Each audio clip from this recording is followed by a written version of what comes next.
Bienvenidos a la segunda parte de los métodos complementarios en reumatología y último video de este módulo. En esta segunda parte, usted observará las imágenes obtenidas por diversos métodos de diagnóstico que orientan a las etiologías de los síndromes reumatológicos. En esta clasificación sindrómica se detallan las etiologías que se pueden atribuir a cada síndrome.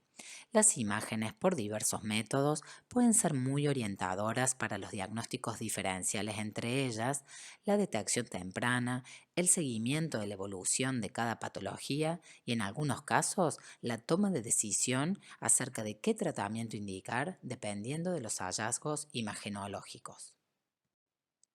Revisaremos ejemplos prácticos en los que hoy se indican estos métodos de diagnóstico por imágenes: la radiografía, tomografía computada, resonancia magnética, ecografía de partes blandas, ecografía angiopower Doppler articular, centellografía ósea y la capilaroscopía. El análisis de una radiografía lleva un método que con la experiencia se termina internalizando. Este método incluye la observación minuciosa de las imágenes siguiendo un orden que no deje afuera ninguna estructura que está en la imagen. Estas estructuras en el caso de la lectura radiológica son los tejidos blandos periarticulares, en donde uno puede observar el tejido celular subcutáneo inflamado, tenosinovitis localizada o difusa, derrame articular, cuerpos extraños, calcificaciones que pueden estar ubicadas en tejidos blandos sobre los ligamentos, tendones, entesis, vasos o la calcinosis muscular. El espacio articular puede estar aumentado por la presencia de derrame, disminución o desaparición del espacio por pinzamiento o anquilosis y calcificaciones intraarticulares. También pueden encontrarse dentro del espacio articular. Las epífisis óseas pueden demostrar densidad aumentada, disminuida o conservada, erosiones, quistes u osteofitos. También es importante observar la alineación articular, que puede estar conservada o anormal, y el periostio, que puede tener hallazgos compatibles con periostitis. A continuación, revisaremos un ejemplo de cada uno de estos elementos. Tomemos unos segundos para mirar qué llama la atención por fuera de las estructuras óseas.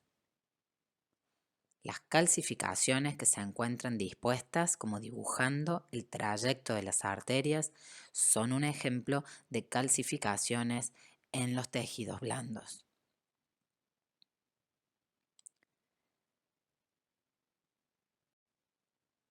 A esta señora le dolía el talón, es decir, padecía una talalgia de larga data. Se le solicitó una radiografía del pie de perfil para ver si se trataba de la presencia de un espolón, pero en su lugar había una enorme calcificación. Para saber si estaba o no adherida al calcáneo y organizar la conducta quirúrgica, se solicitó una tomografía computada con reconstrucción 3D. La calcificación fue extirpada sin necesidad de tocar el hueso calcáneo. Observemos las caderas, es decir, las articulaciones coxofemorales. Puedes detectar que se ha borrado el espacio articular en casi la totalidad de la superficie entre el cótilo y la cabeza femoral. Quedan apenas unos 2 milímetros en la mitad externa. Este pinzamiento produce coxalgia, sobre todo al estar de pie y caminar, porque las caderas son articulaciones de carga. Se trata de un paciente con artritis reumatoidea severa que ha afectado estas articulaciones. Miremos las coxofemorales de este otro paciente. La posibilidad de comparar con la articulación contralateral es de muchísima utilidad. ¿Cuál es la coxofemoral que ha perdido la altura de su espacio articular? Es decir, ¿qué cadera muestra pinzamiento? Claramente el cartílago de la derecha ha perdido su altura. Esta es una de las manifestaciones radiológicas de estadios avanzados de la artrosis de cadera o coxartrosis. junto con la sintomatología de dolor refractario, determina la conducta terapéutica que será el reemplazo articular o artroplastia. La radiografía de rodillas debe solicitarse de frente y de perfil para no perder detalles de las estructuras que en la radiografía de frente no se pueden observar, como son los bordes rotulianos. Observemos el incremento de volumen de algunos rebordes óseos. Estas excrescencias se denominan osteofitos y los pacientes las conocen en columna como picos del oro. Aquí vemos una paciente con sinovitis del tendón cubital, artritis crónica de ambos carpos con subluxación de apófisis estiloides, atrofia de músculos interóseos, subluxación y luxaciones de las metacarpos falángicas hacia el lado radial, con desviación de los dedos hacia el lado opuesto, que constituyen la clásica desviación en aleta de foca o desviación cubital. También podemos observar los dedos en cuello de cisne, con hiperextensión de la interfalángica proximal y flexión de la interfalángica distal del dedo meñique. Pacientes con manifestaciones típicas como las que vemos aquí del deterioro que produce la artritis reumatoidea pueden beneficiarse de la radiografía para evaluar la respuesta al tratamiento, aunque el diagnóstico clínico sea evidente. La presencia de erosiones confirma el diagnóstico, pero hoy en día se considera que el mismo sería tardío. Es decir, hay menores posibilidades de remisión a pesar del tratamiento si el paciente ya tiene erosiones radiológicas. La radiografía de pacientes con artritis reumatoidea puede ser normal en los primeros estadios y eso no descarta el diagnóstico. Aquí vemos una paciente con subluxación de la interfalángica distal, nódulos de Heberden en interfalángica distal y Bouchard en interfalángica proximal. Los nódulos se palpan como tumefacciones duras en las interfalángicas, pueden doler en estadios inflamatorios y luego permanecen asintomáticos por años. El diagnóstico clínico es compatible con artrosis y la radiografía sirve para definir si la artrosis tiene un componente erosivo o no. Las erosiones en la artrosis de mano tienen una configuración diferente a la de artritis reumatoidea, no solo en la localización, que es distal, sino porque son muy pequeñas y el hueso reacciona con esclerosis conformando una imagen que se denomina en alas de gaviota. En desórdenes reuma y traumatológicos, la clínica es soberana. Aquí tenemos una paciente con rotación externa del pie, dolor intenso al apoyar, edema de tobillo tras un traumatismo. Se debe sospechar fractura de tobillo. Observemos las epífisis óseas. En la radiografía claramente se observan los dos trazos de fractura, en el peroneo y en el maleolo tibial interno. La experiencia y conocer los reparos anatómicos permiten el diagnóstico rápido. A veces no es tan simple y es necesario recurrir a la tomografía computada o a la resonancia magnética para confirmar trazos de fracturas que no son tan fáciles de detectar. Este paciente tuvo un traumatismo de carpo jugando al fútbol. En la radiografía se veía un trazo en el radio. ¿Este trazo corresponde a una fractura de carpo? Pues no, es cartílago de conjunción que se ve en menores que aún no han terminado su crecimiento óseo. La necesidad de conocer al paciente, sus datos de identificación y hacer la anamnesis es fundamental para leer correctamente las imágenes. La alineación articular también puede ser útil de valorar en varias posiciones. Observemos aquí minuciosamente cómo esta paciente de 70 años con artritis reumatoidea ha perdido la lordosis normal de la columna cervical. Debería describir una curva anterior continua, pero hay cierta rectificación en el sector medio de la columna. Esto no justifica su cefalea intensa a nivel occipital. Hay que seguir buscando. Pidiendo la radiografía en posición de flexión es donde, además de comprobar la inestabilidad del sector medio de la columna que describe una retrolistesis, es decir, se corre hacia atrás, se puede evidenciar una subluxación atloidoxoidea en C1-C2 que sí produce la compresión del nervio que le está ocasionando la neuralgia por la que consulto. Una de las radiografías más solicitadas para estudiar en una sola imagen la alineación de toda la columna vertebral se denomina espinografía. Aquí podemos ver una escoliosis levoconvexa a nivel lumbar. Aquí también observamos una fractura vertebral con retrolistesis por traumatismo. Claramente está interrumpida la curvatura normal en columna dorsal y lumbar. La reconstrucción TAC en 3D ayudó a detectar trazos de fractura de vértebras contiguas que permitieron programar procedimientos quirúrgicos con más precisión. En esta radiografía se puede observar una artroplastia total de rodilla. Hay sospecha clínica de infección por dolor persistente. El primer paso es verificar aflojamiento. El cemento no muestra espacios o aire periprotésicos, lo que disminuye las posibilidades de este diagnóstico. ¿Puede sospecharse infección? Hay una línea muy sutil de periostitis que podría hacer pensar en una infección. ¿Puedes encontrarla?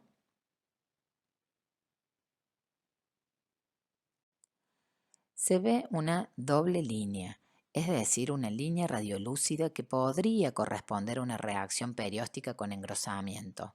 No es sinónimo de infección, pero puede despertar sospecha y obliga a continuar investigando. Más adelante veremos qué estudio convendría solicitar. Ahora seguiremos con las indicaciones de la tomografía computada. La tomografía computada es un método que utiliza rayos X para obtener imágenes detalladas del cuerpo. Es útil en articulaciones complejas como los tobillos, sacroiliacas, esternoclaviculares, la columna y la pelvis. Sirve para detectar fracturas, tumores, luxaciones. Reemplaza a la resonancia magnética en pacientes con contraindicación para resonancia. Los tomógrafos con multidetector permiten adquirir volúmenes y se pueden hacer reconstrucciones multiplanares en los diferentes planos, axial, coronal, sagital, oblicuos, etc. Y también reconstrucciones 3D. Aquí se puede observar una sutil subluxación del coxis y su reconstrucción en 3D. El síndrome de Poems es un raro trastorno de la sangre que puede causar una polineuropatía, pero también puede afectar muchos órganos, provocando organomegalia, por lo general del hígado, vaso y ganglios linfáticos, cambios en la producción hormonal o endocrinopatía, proteína sanguínea anormal denominada proteína M y cambios cutáneos como el aumento de la pigmentación o el engrosamiento de la piel. Es un síndrome paraneoplásico. Este paciente lo padecía. ¿Dónde estaba alojada la neoplasia? En el hueso ilíaco. Allí se ve la tomografía computada con una lesión ósea que incluso fracturó la cortical. La biopsia ósea mostró un plasmocitoma. Bajo control tomográfico se pueden realizar procedimientos como biopsias o tratamientos, como es el caso de esta tomografía en la que puede observarse cómo se rellenó una vértebra que se ha fracturado con metacrilato para que cese el dolor. En la resonancia magnética se utiliza un campo magnético y ondas de radiofrecuencia para obtener imágenes detalladas de órganos y de las estructuras del cuerpo. No se utiliza radiación. Las ondas de radio manipulan la posición magnética de los átomos del organismo, lo cual es detectado por una gran antena y es enviado a una computadora que crea imágenes claras y en blanco y negro de cortes transversales del organismo. La resonancia magnética permite obtener cortes en cualquier plano y posee una elevada resolución. Permite tener gran variedad en el manejo del contraste de las imágenes al obtenerlas con diferentes secuencias que se conocen como T1, T2, FLAIR, SpinEcho, STIR, etc. La descripción de las estructuras se realiza utilizando términos que comparan la densidad de las imágenes en una escala de blanco y negro. Según la secuencia en la que se obtiene la imagen, la intensidad puede variar. Hablamos de imágenes hiperintensas cuando son blancas o brilla más, isointenso cuando tiene la misma intensidad e hipointenso cuando se ven negras o brilla menos. Por otra parte, el color con el que aparezcan las estructuras dependerá del contenido de aire, de calcio, de agua, con o sin proteínas, de moco, de fibrosis, grasa, hierro o sangre. La resonancia magnética brinda imágenes muy nítidas de las estructuras neuro y osteoarticulares. Se puede visualizar si las estructuras óseas comprimen la médula espinal. Aquí se puede observar que un osteófito posterior en la quinta vértebra cervical reduce el canal a ese nivel, además de una función entre la cuarta y quinta vértebra.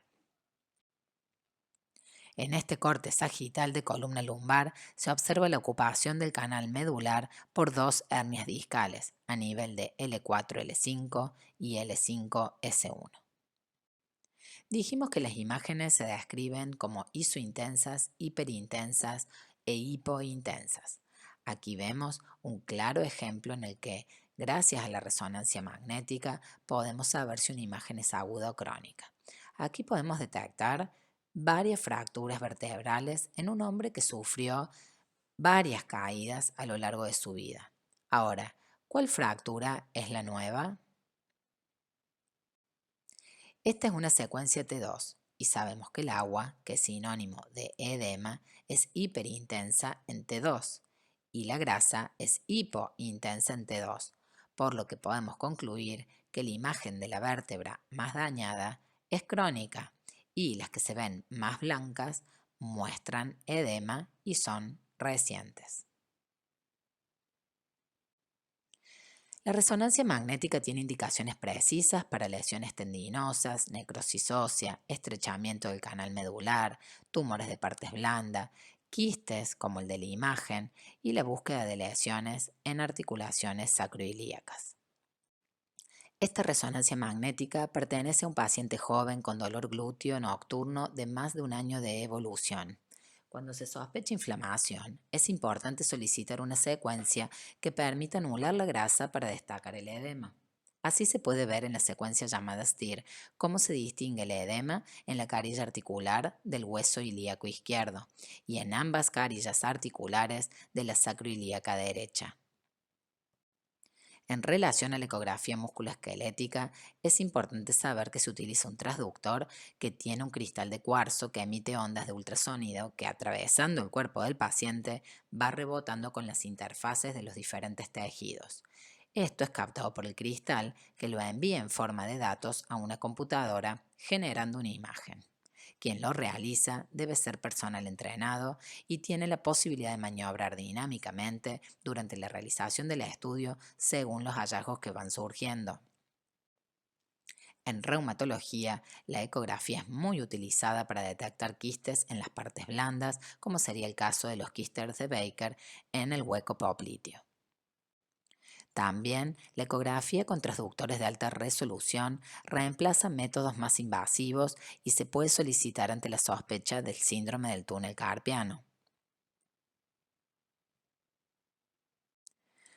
La ultrasonografía no es invasiva y permite obtener imágenes de estructuras articulares, óseas, tendinosas y por último, la utilidad de la ecografía Power Doppler en el diagnóstico temprano de los síndromes articulares inflamatorios y en su seguimiento es inestimable y ha cambiado el curso de la reumatología práctica.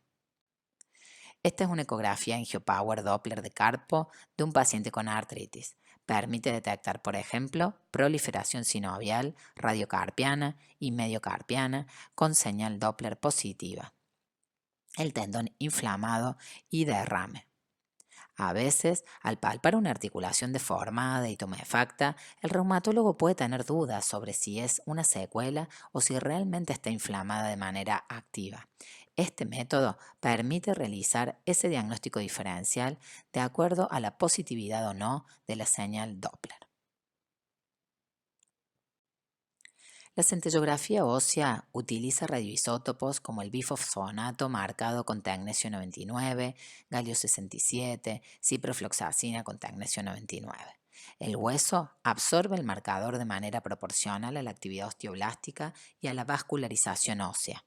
Es útil para detectar más precozmente que la radiografía la presencia de metástasis, fracturas, tumores y necrosis ósea. Y también sirve para el diagnóstico de extensión de enfermedades como la enfermedad de Paget ósea, la enfermedad de Sudeck y otras patologías metabólicas. Aquí vemos una radiografía de una paciente con una artroplastia total de cadera que presenta dolor en el muslo. Se observa que el cemento está quebrado en el extremo distal y una línea radiolúcida sospechosa en la parte superior. ¿Será una infección o será un aflojamiento protésico? La centellografía ósea permite realizar este diagnóstico diferencial.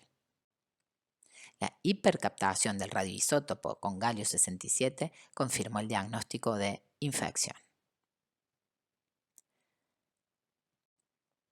Aquí vemos una paciente con cáncer de mama, a quien se le estadifica con este centellograma que muestra metástasis óseas en múltiples costillas. Unos meses después del tratamiento quimioterápico se puede observar la mejoría de algunas de las lesiones. La enfermedad de Sudeck es diagnosticada a través de este método cuando la captación vascular es puesta de manifiesto en las diferentes fases de captación del flujo sanguíneo por parte del hueso. La posibilidad de comparar con las estructuras contralaterales ayuda al diagnóstico. También existen centellografías de otras estructuras y órganos. En reumatología podemos llegar a necesitar centellografía de glándulas salivales en caso de tener sospecha de síndrome de Sjögren, en el que otros métodos no hayan permitido definir el compromiso oral. Por último, un nuevo método complementario recientemente incorporado a la práctica reumatológica es la capilaroscopía en pacientes con enfermedad o fenómeno de Raynaud.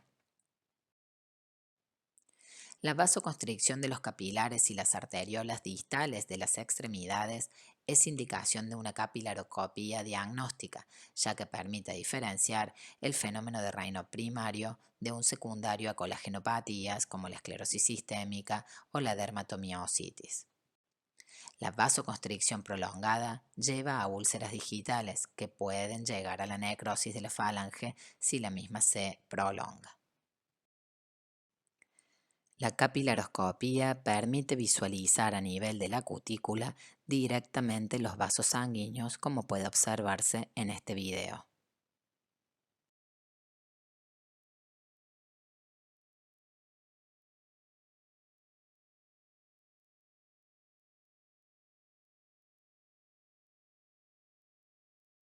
Presenta patrones de los capilares que pueden ser compatibles con un patrón de esclerodermia, de dermatopolimiositis o ser normal.